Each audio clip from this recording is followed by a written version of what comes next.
PYQ based on chapter thermodynamics that was asked in CET 2024.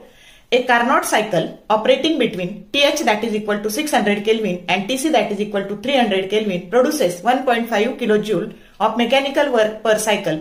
The heat transferred to the engine by the reservoir is option A 2.5 kilojoule, B 3 kilojoule, C 3.5 kilojoule and D 4 kilojoule.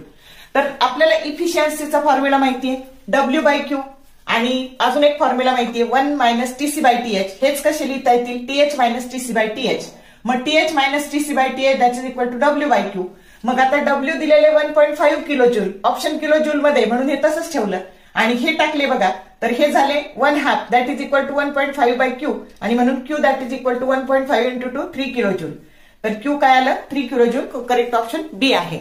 For more useful tips and tricks, keep watching Wings of Physics. Thank you very much.